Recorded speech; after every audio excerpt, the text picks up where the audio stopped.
Bill, my friend? Yes, Ted, my friend. This has been a most excellent adventure.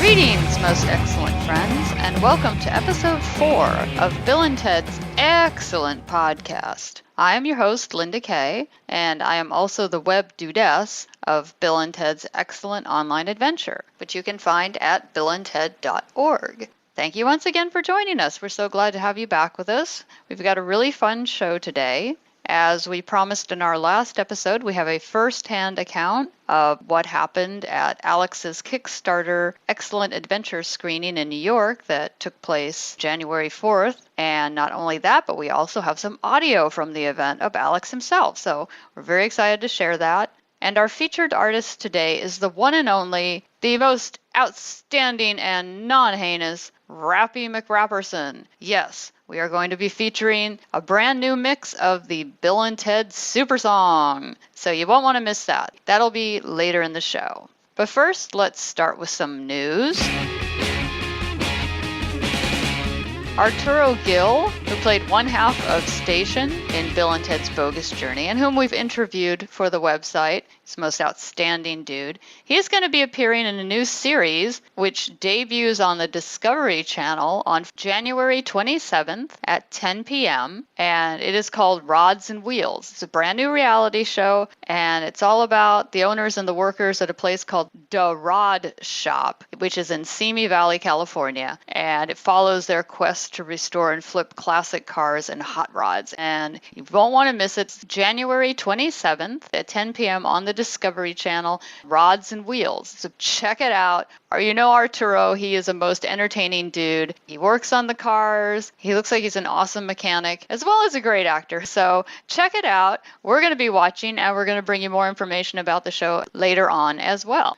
It was a sad week last week when we seemed to lose a lot of iconic television actors all at once, one of whom was actor Dave Madden. And Dave Madden was probably best known for his role as Reuben Kincaid on The Partridge Family. He also had a regular part on the series Alice, you might remember. He played a character named Earl Hicks. But Bill and Ted fans remember him as providing the voice of Mr. Eugene Preston, Bill's dad, in the Hanna-Barbera animated series Bill and Ted's Excellent Adventures. So we would just like to remember Dave Madden and wish him Godspeed. He was a really terrific actor and certainly someone we all remember from our childhood. So best wishes, Dave. We will miss you. And we have just learned that more seats have been added to the O Cinema screening of Excellent Adventure, which is taking place this coming week, Wednesday, January 29th in Miami, Florida. We talked about it last week. They're giving away all sorts of really cool stuff, and they've added more cool stuff. I mean, this event just gets more and more exciting by the minute. But they have just added 50 new seats. So the seating capacity is now 112. So if you had been hoping you could go, but worried that, if you had to get a ticket last minute, you may not be able to get in, you might still have a chance. And it's well worth going if you're going to be in the Miami area. This is being presented by O Cinema and Popcorn Nights. So check it out. You can go to their website at www.o-cinema.org and just click on the link to the Wynwood Theater, and you can find the Excellent Adventure screening, and you can order your tickets right from there. That's it for the news. So, Alex Winter recently held his Kickstarter campaign for his upcoming movie Deep Web, the untold story of Bitcoin and the Silk Road. And one of the rewards he offered up was a special screening of Excellent Adventure, which took place on January 4th in New York City. And Alex was on hand to greet the donators and to talk about the movie. And it was actually a very exciting night. I wish I could have been there, but very fortunately, we have someone with us today who was there. And it is the most excellent, awesome, and most bodacious Tammy Turner of the Tierra Talk Show. And if you have not heard the Tierra Talk Show podcast, you've got to check it out. If you're a fan of Disney, it has everything to do with the world of Disney, from the movies, the animation department, the TV shows, the theme parks, classic Disney, new Disney, you name it. She covers it. And welcome, Tammy, to the talk show. We're very pleased to have you with us us today? Hey, hi. Thank you so much for having me on the show. That was the nicest intro I've ever had on a podcast Aw. before. Don't tell anybody else, but Well, it's well deserved. So tell me, you are a Bill and Ted fan, obviously. Yes, but I'm a newer Bill and Ted fan. I kind of found out about Bill and Ted probably a year ago. Oh, welcome. Yeah, I know it sounds weird, but I've seen the films No. earlier in my childhood. Yes. But I never really understood them. But again, I'm like 5 years old and I don't get it. But I did like the time travel part, you know. I was more of a Back to the Future babe for a little bit, but that was like when I was 12. So, That's okay. but for some reason, I don't know what happened, but it was like maybe 2 years ago, somebody put it on during a ski trip. And I was like, hey, I remember this movie. And then probably about a year and a half later, I was just like, yeah, I'll just Google it and see what it is. And I watched and I was like, oh my goodness, I Yeah. kind of remember this and it's awesome. Isn't that incredible? It was like a wonderful discovery. It was like finding a treasure trove of awesome things in it because it was just that and Bogus Journey and then the Bill and Ted animated series. And then one of my personal favorites, I love the Halloween shows in Orlando and California. So I'm like not the biggest Bill and Ted fan because I've not been with it since it came out. No, that's all right. I think that's very exciting. You came into it right at the right time for Alex because you jumped on his Kickstarter campaign. Now, how did you hear about that and what made you decide to go for it? Well, after I saw some of the videos, I was like, yeah, I'll just see if somebody's on Twitter from the movies. And the only person I could find at the time was Alex. So I just followed him. I didn't know what he was posting about. And right as I followed him, he just ended the advertising promotion for Downloaded and began Deep Web. Right. I think that was like sometime in October, November. And then he said, I'm going to Kickstarter. And I knew what a Kickstarter was beforehand. I've seen it before, and but I hadn't participated in one ever. Oh, wow. So I was looking at the prizes, and the day before I looked at the prizes, he just added the viewing party. So I looked at it and I was like, oh, it's in New York City. Hey, I'm going to be in the area around that time. Maybe I Ooh. can go. So I jumped at the chance because there's like 60 spaces, and I thought it was going to be sold out within 2 days, and it wasn't, unfortunately. Right. But I bought my Kickstarter ticket right there, and then I went. It was so much fun. I had a great time, but it was snowing, and a lot of us thought, the people who were going, thought it was going to be canceled because of the Yes. snow. And of course, in New York City, those streets are not meant for snow. Yeah, how did you manage to get there? Oh, I had a friend drive me because Okay. they were going to the city anyway, so they were going to do their own thing. They're just going to drop me off, and I went into this really nice apartment complex. It's made for like business parties to meet, and it was very modern, hip. 2 big widescreen TVs in the room, comfy seats, and all the It pizza you looked could nice. eat. Yeah, it looked really nice. Yeah, it was really cool. All the pizza you could eat? Yes, there's like Oh. 5 boxes of, I think, only plain pizza, which is fine because I like plain pizza. Oh, yeah, that would have been great. Yeah. And all the drinks everybody can eat. There's beer, wine, sodas. I stuck with the sodas. I love my Sprite. So I was like, I'll have 3 cans of that. So I did. Too much sugar, man. Too much sugar. I don't know. Bill and Ted on 3 cans of Sprite. That would be an experience. Good Lord, man. Sugar Rush. Oh, whoa. I'm totally in the mood for this now, dude. It's like get 20 people inside the telephone booth instead of like 7, you know? So that was just great. I'll tell you, when I saw that it was January 4th, my first thought was, oh, January 4th in New York? Like right after New Year's Eve. Like it's gonna be cold. And that was before, any storms or anything was going on. So when I saw what it was like, I said, it's just as well I didn't try to brave that because I would have been a little frozen popsicle. I don't think I could have handled it. It wasn't that bad, but when you're in high heels, because I wore something nice, although everybody else was really casual because people were coming from Texas, from California, from Ohio. Yeah. And it was like, whoa, there's a lot of people. Everybody was wearing something casual. Yeah. And I was the only one wearing a dress and high heels.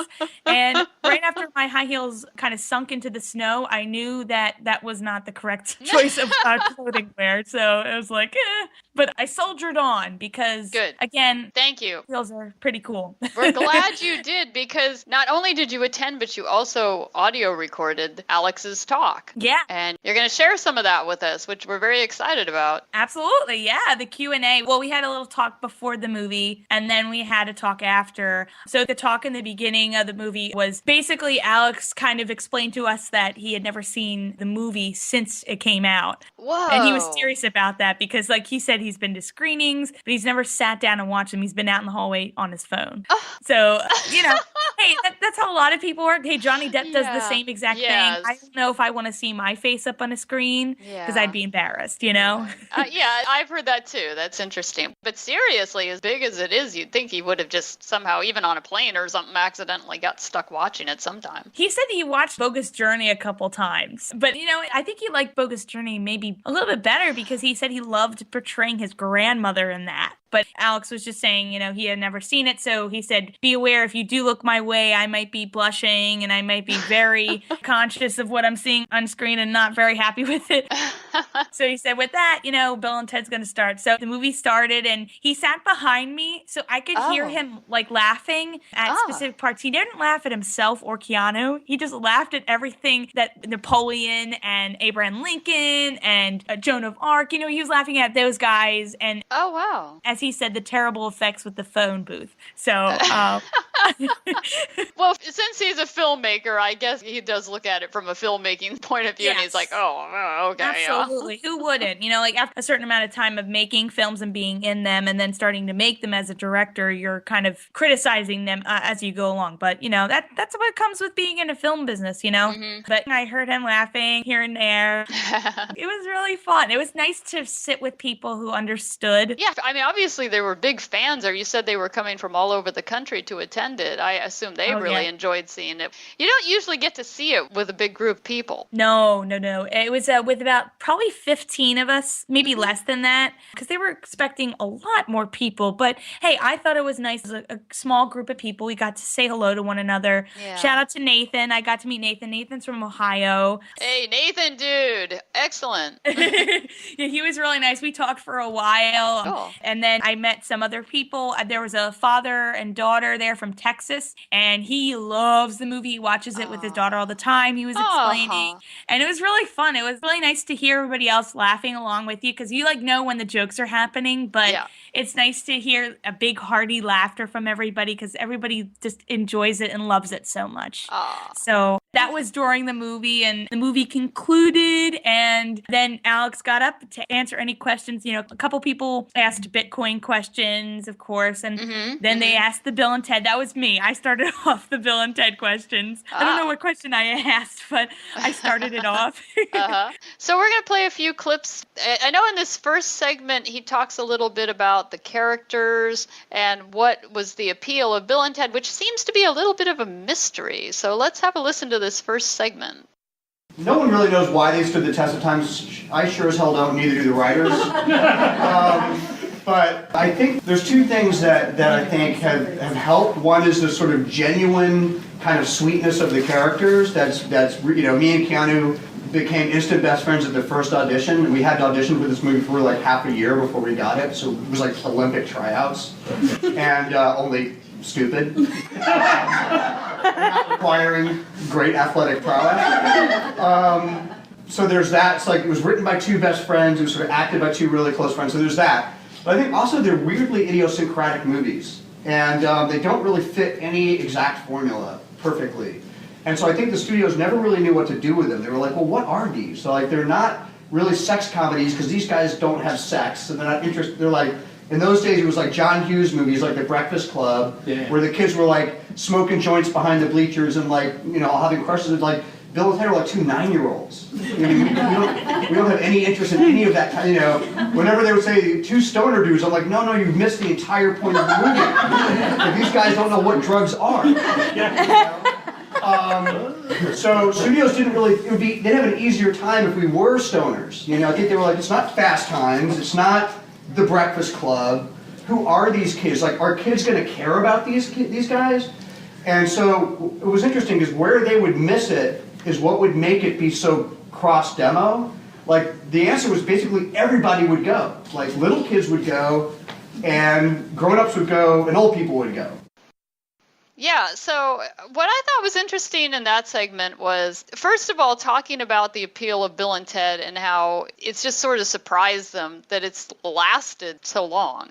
Well, and you're a perfect example. You just picked up on this a year ago. So, I mean, obviously, some 25 years on, this movie is still striking a chord with people. It's not dated and it's not old. It still seems fresh after all this time, right? Yeah, I think in a way it's dated, but in a way it's not. Because I think we can all agree we've been to that point in high school where we're like, oh, I need to finish a paper. Wish I could go time travel back to doing the paper earlier or getting some help. So Right. it was very interesting to see that portrayed. And Alex made a good point saying that everybody wanted to sexualize the boys. Like, you know, are they love sex? Do they love drugs? Do they take drugs? And Alex said point blank, they're 9-year-olds or whatever. They're young kids in their minds. They're not really Breakfast Club teenagers. You know what I mean? So Right. I think that's another appeal to it because they're just, you know, kids. Yes, and he's so right. I've heard this before so many times that the studios just didn't get it. And this is why the script went from studio to studio to studio and nobody would produce it, because they just didn't understand where it was coming from. They were thinking, like he said, in the terms of John Hughes and the teen sex comedies, the teen angst comedies of the 80s that were so prevalent. And those are wonderful films, but really they should have gone in more with the mindset of this is going to be more like a road movie. This is much more like Crosby and Hope and Laurel and Hardy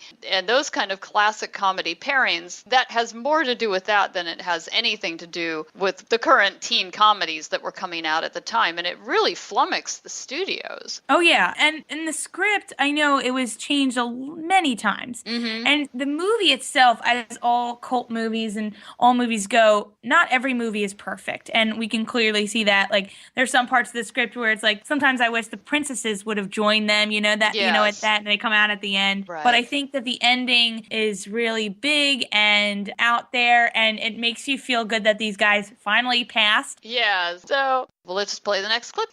I'd acted as a kid, so I had a long history of acting. I've been on Broadway all through my teens. And then I went to NYU Film School, and then I got out to LA, and I was totally broke. So I called my manager and my agent, who I still had, and I was like, maybe you could find me some acting jobs. And I ended up acting in these movies. It was kind of, I mean, I'm being lighthearted about it because you have to work hard to get into movies. So I'm being a little glib. But the reality of it wasn't really my intention. And for all four of us, the four of us are me and Keanu and Chris Matheson and Mitch Solomon, the two guys who wrote the movie, who wrote all that great dialogue. And Chris is Richard Matheson's son, who just died, who was one of the greatest sci-fi writers of all time.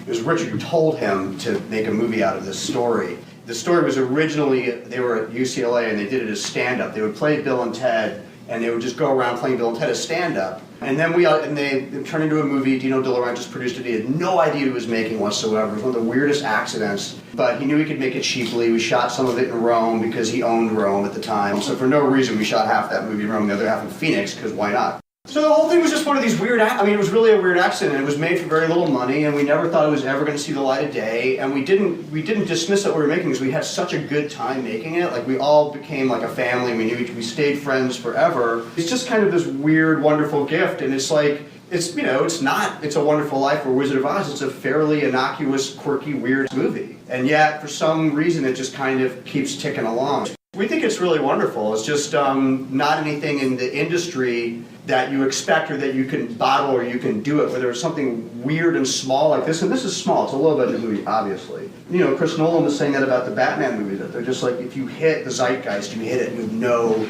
way of knowing, and you don't know why you have. Now, there's so much distance from it, watching it 25 years later, it's like, I have all these memories of like, oh, I remember when this happened around this, or when this happened around that. And it's just like a moment in time for me, because it was just, in a way, it was a job. So, I mean, the short answer is absolutely. It's one of those movies that people always come up to us and say, Reeves was like, every time he comes back from a junket, he's just like, all they ever want to talk about is Bill and Ted. No matter what it is, you know. That's great. It's like the Matrix Circus was like going from country to country, and they would be like, Bill and Ted! So, can you imagine having Bill and Ted haunting you your whole life? I'm not surprised. It's got to be a double-edged sword. It's got to be, at one point, extremely nice to know that you've done something that has meant that much to so many people. But as an actor, you're probably thinking, yeah, I have done other work, Yeah, the one thing that's very unusual about them is that they don't do it in public. Nathan actually said he asked Alex to do air guitar with him for a photo, and Alex was like, nope, I only do that with Keanu. Right. Some people do, like Jim Carrey will do characters outside of a film, for an interview or something like that, but they just kind of keep it in, and I think that preserves the authenticity of the characters themselves, although people just think it's them, you know what I mean? Yeah, and in a way, it can be them, but Alex is just so smart that there is no way he could probably be Bill. Well, no, and Keanu is as well. Keanu is extremely highly intelligent. He's making the movies he wants to make, and Alex is making what he wants to make, and I don't think it's holding them back, unlike some things where, child stars, it's even worse for them. Oh, yeah, you know about that from the people you interviewed, the typecasting that goes on, and that's it. Oh, boy. But it's just so interesting because they were in their early 20s when they did the film, so they had already known who they were as a person, and so they were kind of used to that. And they did all these other projects. Yes. But, Alex, even he said he doesn't feel like things were accepted from the crowds after Bill and Ted, especially with Freaked. You had this requirement of how you're acting and that type of thing. Yeah. I think if they were not happy with the recognition, they would not have been willing to do Bill and Ted 3. And I'm so glad they are, because you can't end on a 2. And Alex did talk a little bit about Bill and Ted 3. Unfortunately, we can't include any of that because the studios are very protective of their projects until they're actually green-lighted. So we're going to respect the wishes of the studios. Just check out Keanu Reeves' interviews. He said the exact same thing. Really, honestly, I promise you, there wasn't anything earth-shattering or that revealing about plot or anything else. But there really was pretty much a rehash of everything Keanu has said. So yes, go check out the clips. We have a page for the Bill and Ted 3 on our Bill and Ted website, and we've pretty much covered everything that's happened regarding what they've said in the press about the movies. So go check that out, and you'll be pretty much up to speed with what we know. Now, in this next clip, I know Alex talked a little bit, this is very interesting, about the audition process for Bill and Ted. So let's have a listen to that. Enjoy, people. The thing about acting is still the same when I'm auditioning people. There's only so many people in town.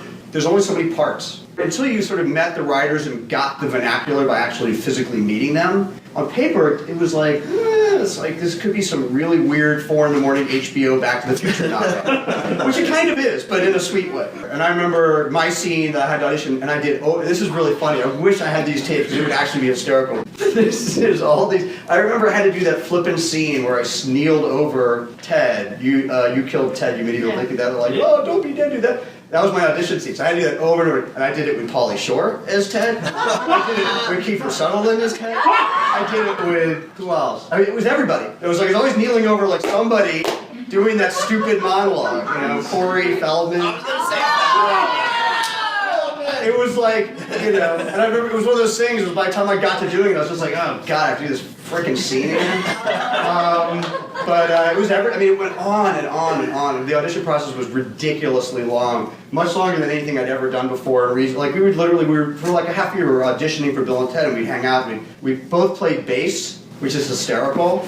So we would jam together, go play bass, and then go back and audition, and go play bass. And then eventually we made the movie, and we would go act in it and go back to our condo and play bass.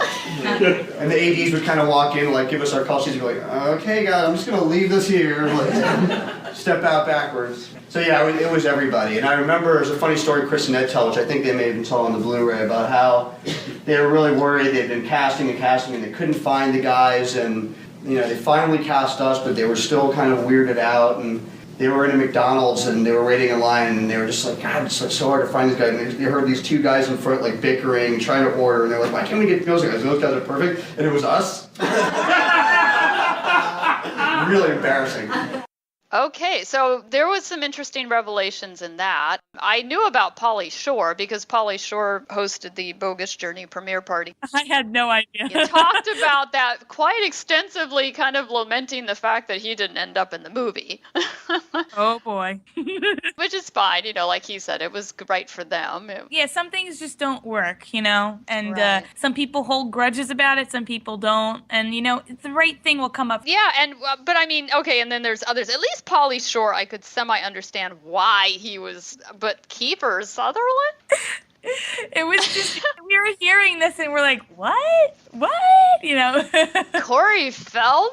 I know. I couldn't believe it took that long though, because he said it just took forever. Yes. To me, when he said that it was made for little money, to me, I think it's made for little money. And the outcome of the film did not look like it was made for little money. I don't know about you, but to me, I was just like, And having a long audition process, do you know how much money that costs and time? Yeah. I don't understand that. I don't know, what was going on, but I know they're trying to get the film off of its feet, but good Lord. I think what happened was, and it was extremely intuitive on the part of the producers and the people doing the auditioning, they knew the chemistry in this movie was going to be everything. If they didn't have that, this movie was just not going to be successful. So I think that may be why they took such pains to audition every possible configuration, and they struck gold.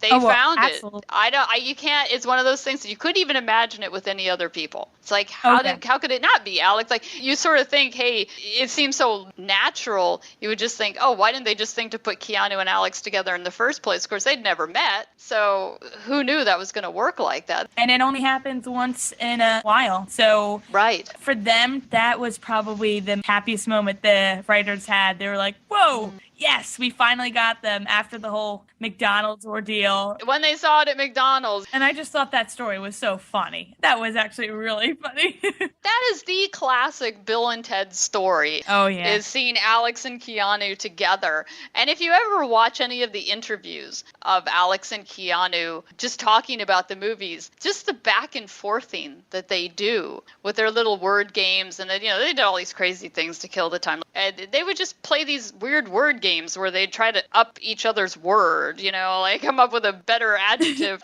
Like they're like a couple of thesauruses going back and forth, just throwing words out, trying to top it with a better word. And you can see them play that in a few interviews, and it's hilarious. So, let's give a thumbs up to the audition dudes who did such a great job of getting Alex and Keanu. Obviously, it was not an easy process. Oh, yeah. No Especially way at for all. Poor Alex having to do the "Don't be dead, dude" scene. Oh, it's so sad. It was really awkward watching it with him behind me, though. It's like, oh. It's funny because I met Ed Solomon once, and he actually showed me some of the pages that ended up on the special edition DVD, the box set of his original writings for those. And he showed me the writing of that scene, and actually that speech, Bill gave a huge, long speech. I don't know, that may be what Alex had to do, because I don't know when they changed that script. That would not have worked. It was a huge, and I said the fact that they just narrowed that down to 4 words was sheer, and I told them that. I said, this is sheer brilliance. You got this down to 4 words, and that was perfect. That's all that needed to be said. Yeah, and I think the emotions, it was all relying on Alex Winter acting, which just proves he's such a great actor, That's exactly right. I can't imagine watching that with Alex sitting behind me. That must have been a once-in-a-lifetime experience. Oh, it was a lot of fun. The next clip that we have is, I think they talk a little bit about playing the characters and how they were able to come across as being so enthusiastic, so convincingly. So let's listen to that.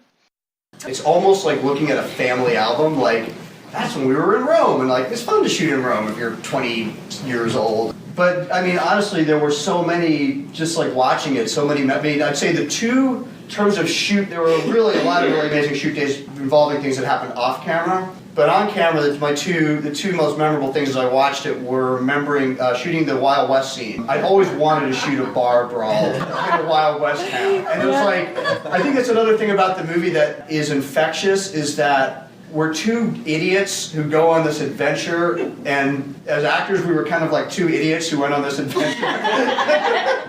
And I was watching us come out of the phone booth looking whoa, it was we kind of weren't really acting. We were whoa, we're in a Wild West town. Whoa, I get to order stuff from this bar dude, you know? It was like, kind of like how we felt, this place. you know? So that was, I think, very genuine, you know? And then the fighting as the knights in armor. You know, we were in a castle in the Italian countryside, and it was real, you know? And we were in real armor. It's very heavy. And it was just like one of those, you know, if you're like, you know, two guys with fanciful imaginations, it's very much like a little kid playing in their imagination in real life. I mean, that's kind of what I was thinking as I was watching the movie, why I was sort of staying with it, was like, it connects with you, I think, for that reason. It's like watching, you know, I've got kids, it's like watching my two kids in the backyard, that's what they're imagining, and then they kind of go and do it, and that's kind of how we felt. So, you know, so like to be playing Star Wars in like, original, you know, armor in an original medieval castle in Italy. Yeah, it was kind of amazing. That explains a lot.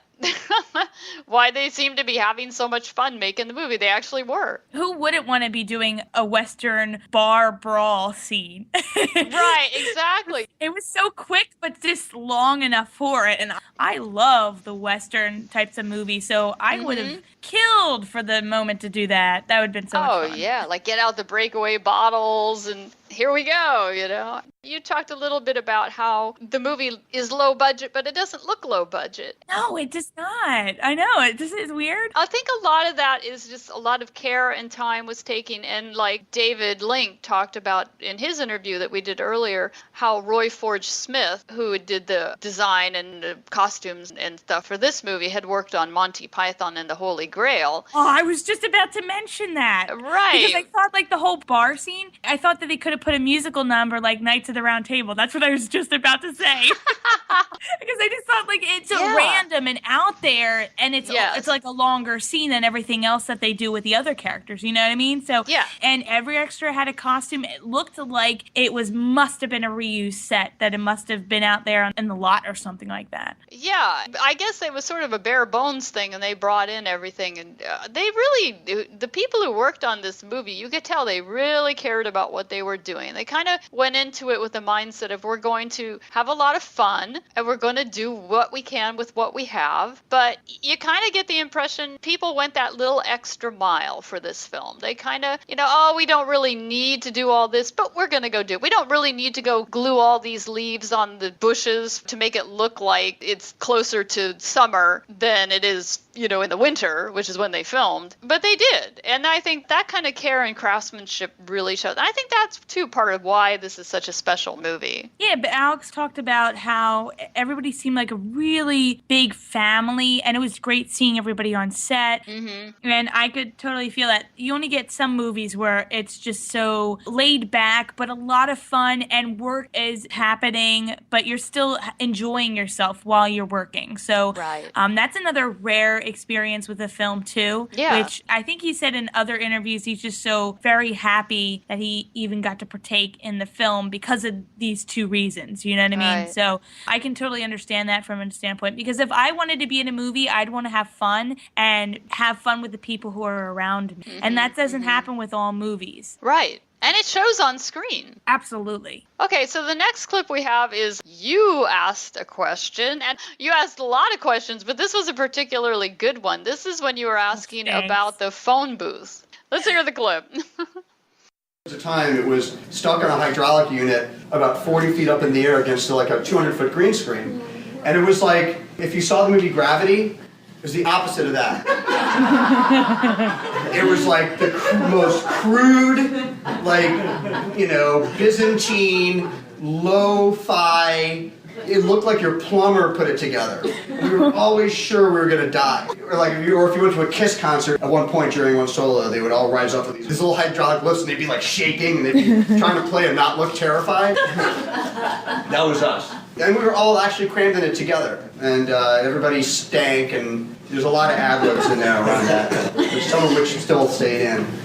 Now, when I talked with Ed Solomon, and actually Ed Solomon and another guy who worked on the movie, they all talked about the phone booth part being a complete nightmare to film. It was absolutely everybody's least favorite part of shooting the movie. So this was a very insightful question for you to ask, Tammy. Oh, You're making me blush over here.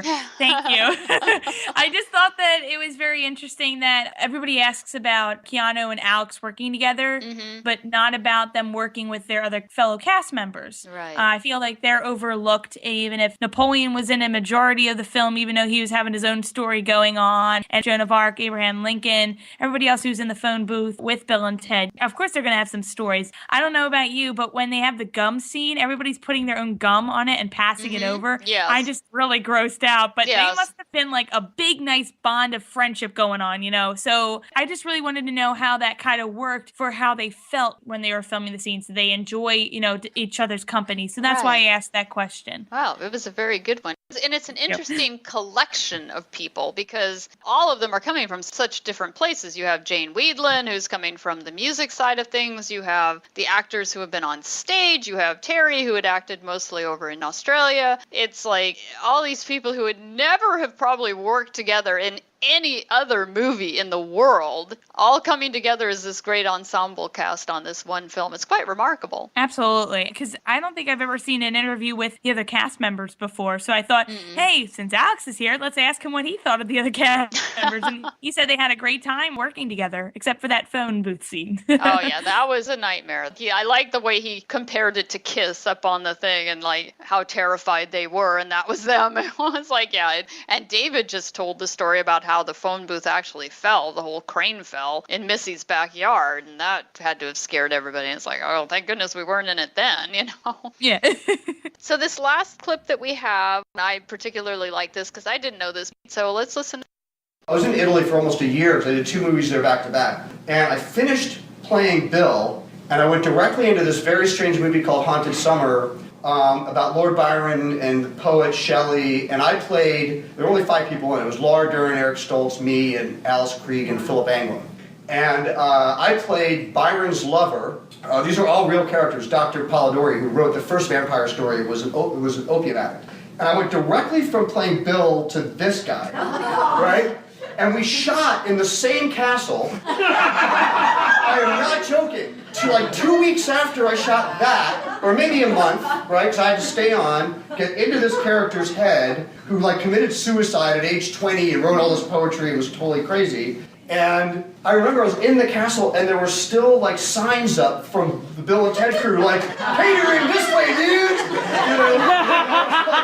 I was in this sort of 1800s garb, you know, doing very serious sort of dramatic role, like, well, this is mighty strange, you know. And it was just like the mindset was already gone.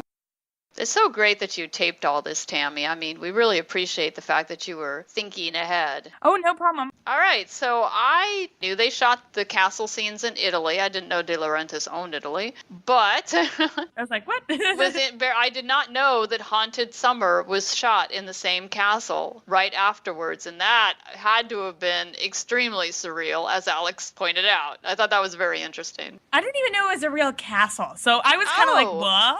Oh, yeah, no, they shot on location for that. See, where did they get the No, money? De Laurentiis owned Italy, so I guess it was cheaper to fly him over to do it.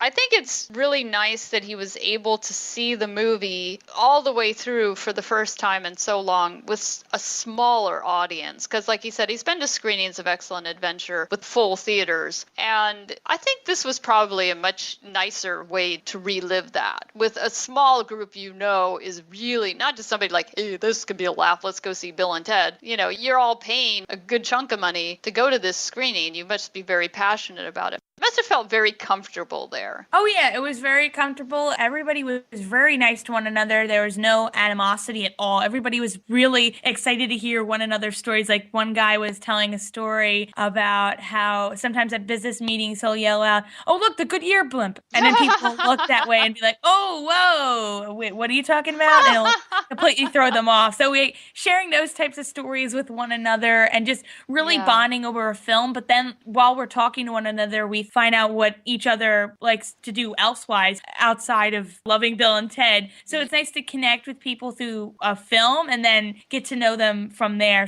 So after everything is said and done, how do you feel Alex felt after the night was done? Relieved. He was like, I'm done. I don't need to watch it again unless I do this again as another screening. So Wow. I think he felt, yay, now we can get more pizza.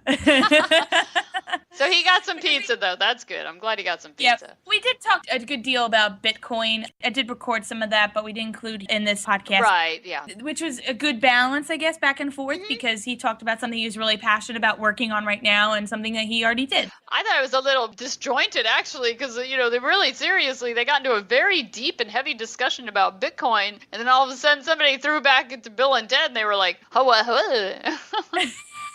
Yeah, it was disjointed, but it was nice to hear that he was both willing to talk about both subjects. Yeah. Because, some people were here for one thing and the others were there for another thing. Right. So I was very happy that I got to attend the screening of Bill and Ted along with Alex Winter and all these fabulous Bill and Ted dudes and dudettes. Well, I have to say we're really glad you were able to attend as well, because you've been our connection to bring in the information about what happened to us. I'm so happy I got to be there to do it and see it, but I'm glad that I got to take something back with me so the fans could listen to it too. This is great. I've had so much fun talking to you, Tammy, and I hope you're going to come back on again and talk with us about the Universal Studios shows and a few other things.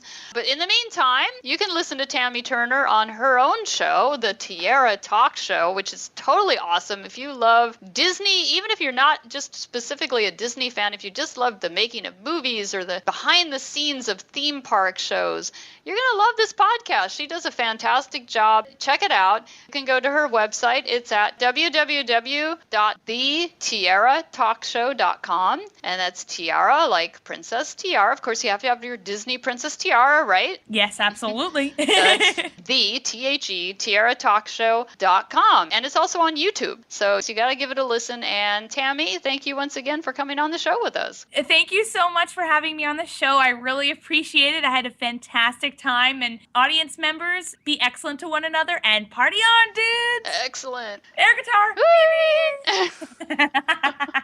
Once again, we'd like to thank Tammy Turner for taking the time to talk to us and for sharing what Alex had to say at the screening with all of us. We're very appreciative of that. Now we're going to move right into our featured artist, which is an old friend of Bill and Ted's Excellent Online Adventure. It is the most incredibly talented, unique, and outstanding Rappy McRapperson. And those of you who have been following the website for some time, I'm sure you've all heard the outstandingly awesome Bill and Ted Super Song. Well, Rappy has remixed the song for us. He's made a brand new clean version, so you can play it for kids of all ages. And if you want to find the old version, it was on the 2005 CD Fight the Gorlax, and you might be able to find a copy of that somewhere online. You can also find the uncut version on YouTube. You can just look for Rappy McRapperson or the Bill and Ted Super Song. It will come right up. If you'd like to follow Rappy, he's a very funny dude. He does a lot of really fun stuff online. You can follow him on Twitter at McRapperson. That's at McRapperson. He also has a Facebook page. At Facebook, you just look up Rappy McRapperson. It'll come up. And the same, look up his YouTube channel, which is also at Rappy McRapperson. So let's get right into it. And I love this song. I've loved this song for many years. But here's the brand new, clean version of the Bill and Ted Super Song. Party on, dudes! Inside of a little phone booth, that is where they travel for truth. On a journey to expand minds, Bill and Ted, they travel through time. Let me tell you a little story about my friends. One's named Bill, the other's named Ted. A time-traveling team that totally rule. Bill is awesome and Ted is way cool. And Rufus guides the path. Thanks, Rufus. Bill and Ted are funny cause they make me laugh. They're superheroes, but they don't fight crime. Bill and Ted travel through time. Inside of a little phone booth, that is where they travel for truth. Excellent! On a journey to expand minds, Bill and Ted, they travel through time. People thought that they were losers, Bogus. but their music changed the future. They're way cool dudes to the max. Excellent! Party down and fight the Gorlax. Party on, Living life dudes. on a journey like every day. Strange things are afoot at the Circle K. And then guess what they did? They went to the Wild West and picked up Billy the Kid. up Socrates. And then they picked up Genghis Khan. Excellent. And Sigmund Freud and Abraham Lincoln. Things got crazy off the wall. Mayhem ensues in San Dimas Mall with Bill and Ted. You can't fake it in a movie 10 times better than The Matrix. I'm here to get it started. Your friendly neighborhood recording artist. I'm not watching Ben-Hur. I'm sitting back, relaxing, watching Bill and Ted's Excellent Adventure. Inside of a little phone booth. That is where they travel for truth. On a journey to expand minds. Bill and Ted, they travel through time. Excellent. People thought that they were losers, but their music changed the future. Way cool dudes to the max. Excellent. Party down, fight the Gorlax. Brace yourselves, amigos. Party on, dudes. Excellent.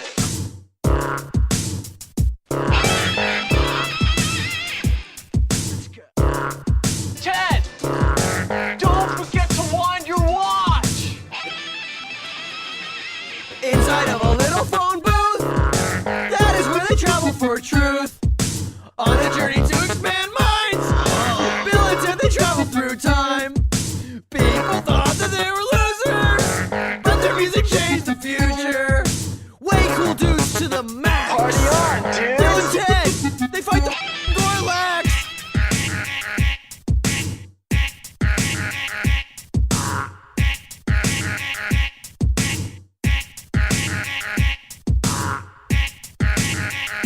Oh, and Ted, give my love to the princesses.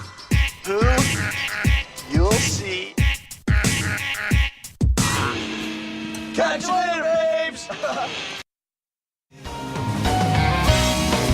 Bill and Ted's Excellent Podcast is published by Bill and Ted's Excellent Online Adventure. You can find us at billandted.org, where you will also find links to us on Facebook and Twitter, as well as our fan forums. You can email us at lindakbabe@billandted.org. And don't forget, the best place to study is in your local Circle K parking lot, although the staff tends to be most uninformed when it comes to dates of historical events. All of our incidental music has been provided by the outstandingly excellent Steve Bonino. Check out his other projects at stevebonino.com. Bill and Ted's Excellent Adventure, characters and images, trademarked and copyrighted 1989-2003, Creative Licensing Corporation, all rights reserved. The motion picture Bill and Ted's Excellent Adventure, copyright 1989, Orion Pictures Corporation, all rights reserved. The motion picture Bill and Ted's Bogus Journey, copyright 1991, Orion Pictures Corporation Incorporated, all rights reserved. Tune in again next time for Bill and Ted's Excellent Podcast.